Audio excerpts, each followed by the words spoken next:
how to streamline small business. You built a small business, but you kind of wake up on a Monday and feel like it really built you a job with a boss that you really don't care for. Small business chaos is not a size problem. We don't have enough people or we have too many people. Small business chaos is a systems problem. By the end of this video, you're going to have a simple starting point on how to build a business that runs and grows with or without you.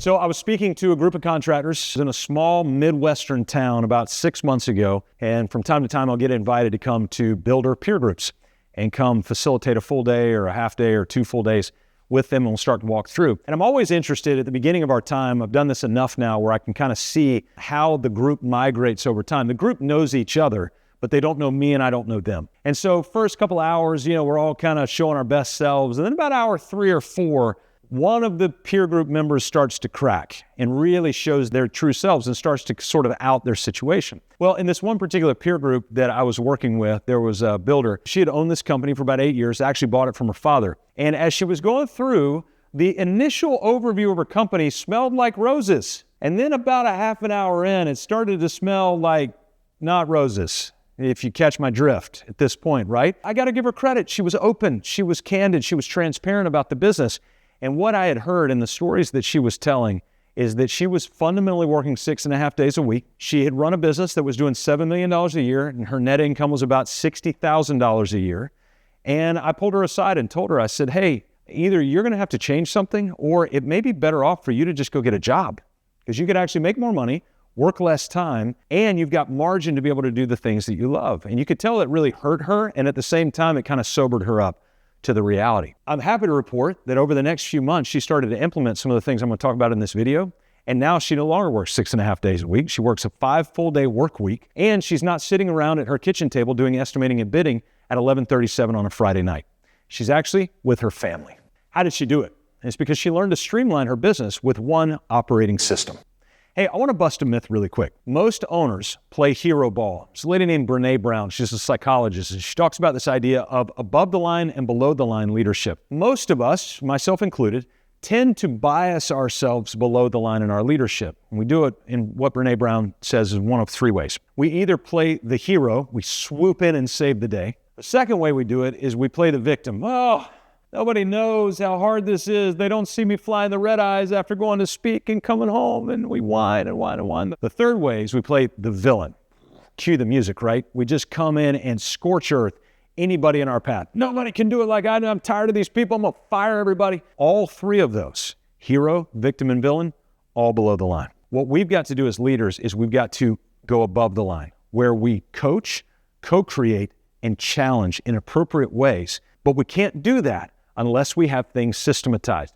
Part of the reason that we go below the line in leadership is because too many times processes in our business are actually what we call captive processes. Now you're like, well, that sounds like a good thing. It's not. A captive process is a process, how to pull a permit, how to clean up a job site, how to work with subcontractors, how to do a certificate of insurance. All those are processes, but they're all in our head because we've been doing them since we started the business because we know how to do everything. In fact, you've probably said it at some point before. I know I have. Nobody can do it like I can do it. Well, the reality is nobody can do it like you can do it because the way you do it's stuck in your head and you've not shared it with other people.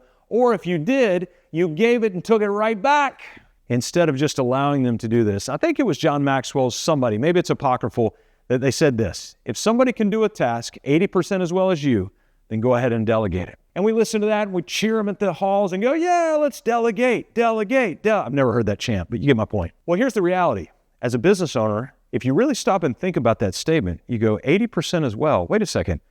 That's 20% of the process that could fail. I know. It's really hard.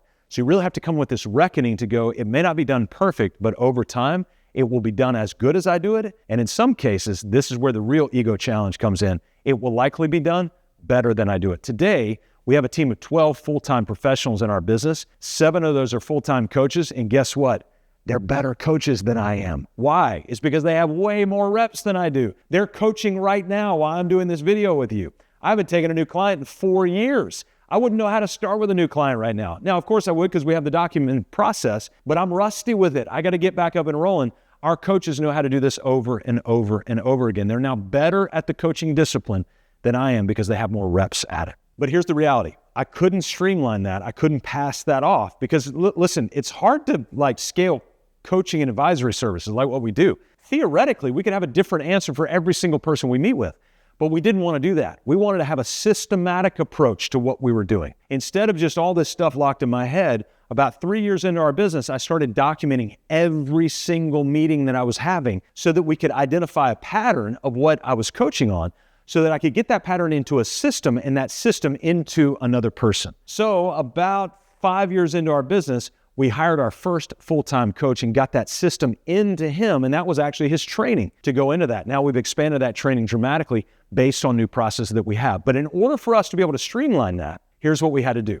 We had to break the business down into 3 primary component, not silos, but sort of divisions. Number 1 is what we call the operating system of the business. For us, it's the BOPOS, or the Business on Purpose Operating System.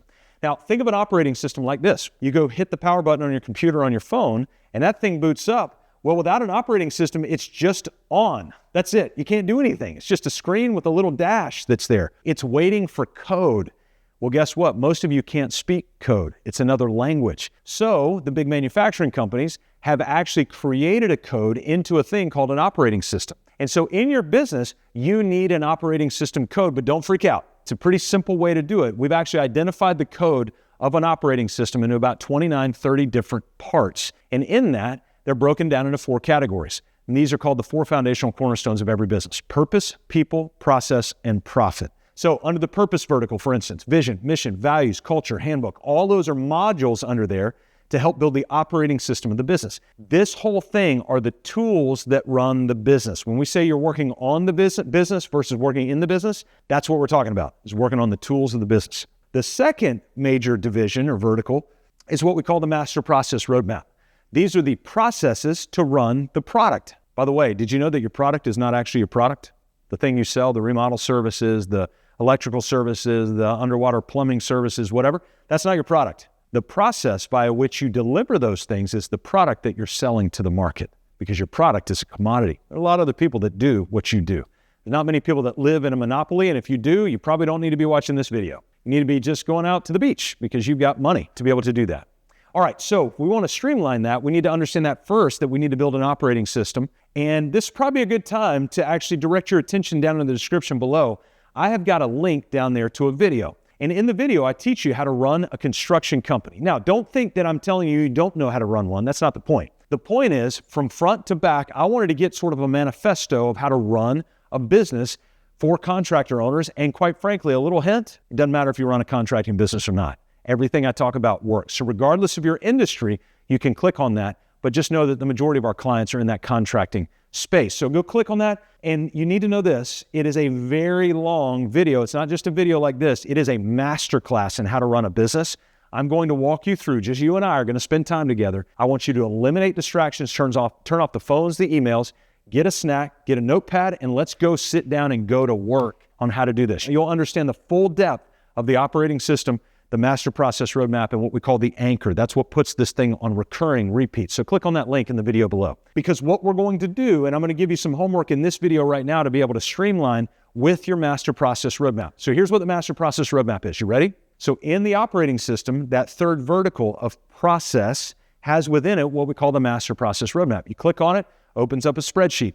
The spreadsheet has 4 columns in it: marketing, sales, operations, administration, and the admin includes accounting and HR. Under each one of those, you're simply going to write the name of all the little processes that exist in your business. That's it. So in operations, if you have a process that is an electrical walk process, you have a process that is a job closeout process, whatever it is, write all those things down. There will likely be hundreds of these that you write down. At least start with tens, okay?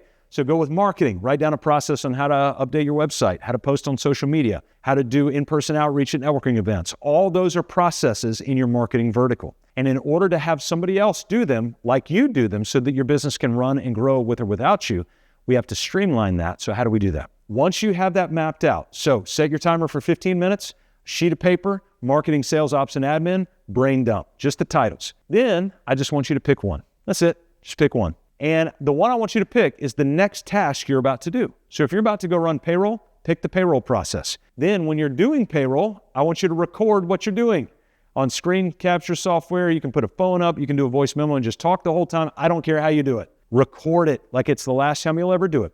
Then what you'll do, shouldn't be overwhelming, just go to AI. I'd prefer you not use the free version, use your own version that you pay for. Go to AI and say this: I want to create a process for payroll. And when I do payroll, here are my pet peeves around payroll.